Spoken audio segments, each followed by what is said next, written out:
Hey Commanders fans, get ready because today we have exclusive news about our team and you can't miss a single detail. So go ahead and subscribe to the channel, activate the bell to receive everything firsthand, and of course, leave a like to strengthen our fan base and show that we only have true fans here. Our commitment is to always bring you the latest updates, news, and everything that happens behind the scenes of Commanders. So, without further ado, let's check out today's news. The Commanders made their position on Debo Samuel very clear. There was no movement on the part of the Commanders. Washington Commanders fans had hoped that Adam Peters would trade some established players before this year's trade deadline. But the general manager stuck to his position, despite most pundits predicting something completely different. Whether no suitable suitors emerged or the offers weren't good enough is irrelevant. The Commanders will now move forward with what they have in an attempt to salvage some semblance of respectability from the campaign. In the hours leading up to the trade deadline, most speculation revolved around wide receiver Debo Samuel Sr. There were rumors that the Buffalo Bills were eyeing the versatile offensive player, and veteran edge rusher Von Miller had also sparked interest from his former club. Nothing materialized, and both will remain in Washington.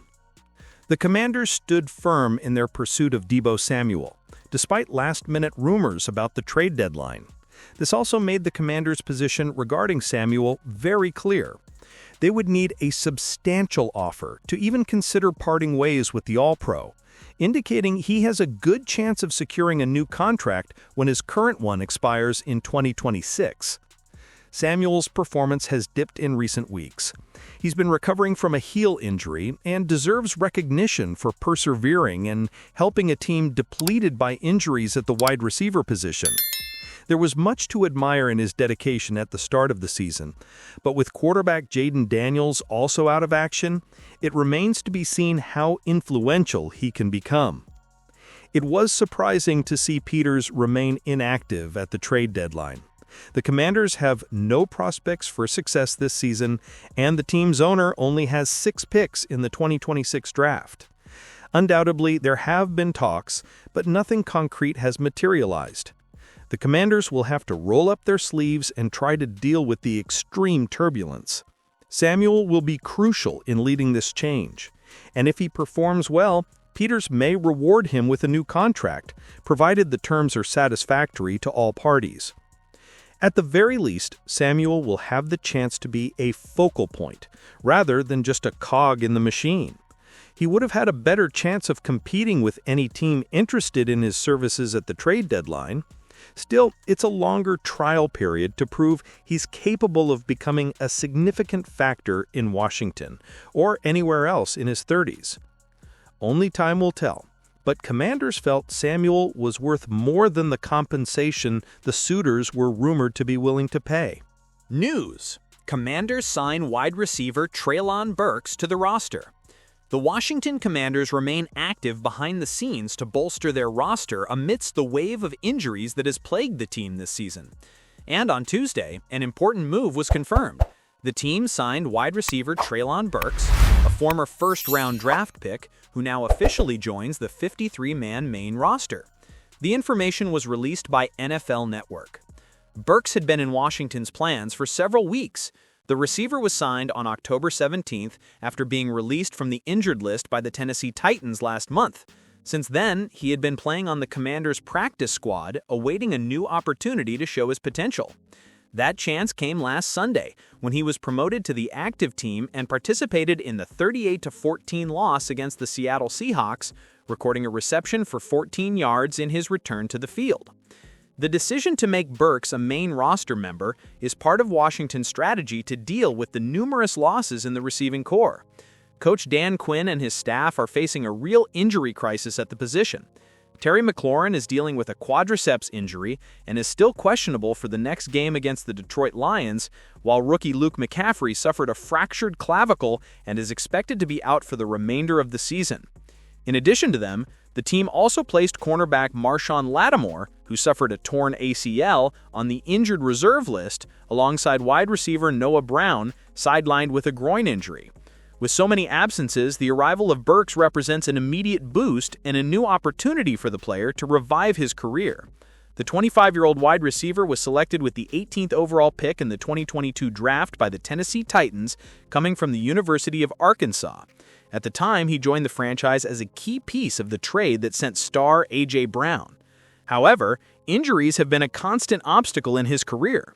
Since entering the NFL, Burks has missed 12 games in his first 2 seasons and ended up missing the final 12 games of the 2024 season after tearing his anterior cruciate ligament.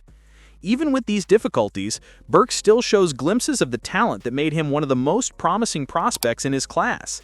Throughout his NFL career, he has 54 receptions for 713 yards and 1 touchdown in 28 games played, 17 as a starter. Numbers he now seeks to expand with the Commanders.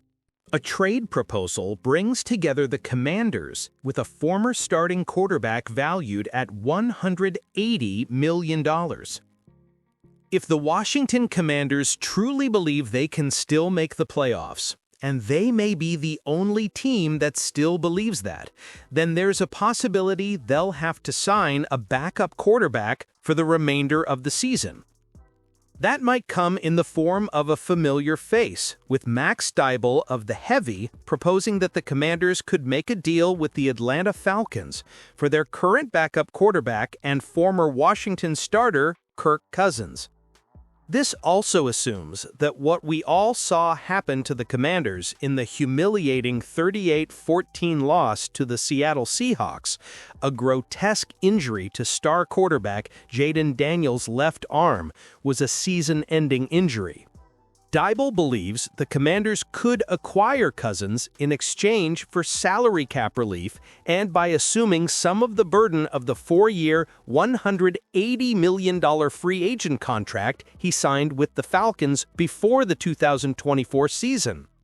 Dybul also believes that the Commanders, even if they acquire Cousins, would continue to retain their current backup, Marcus Mariota, as the starting quarterback, despite his struggles to do practically anything related to a competent quarterback game.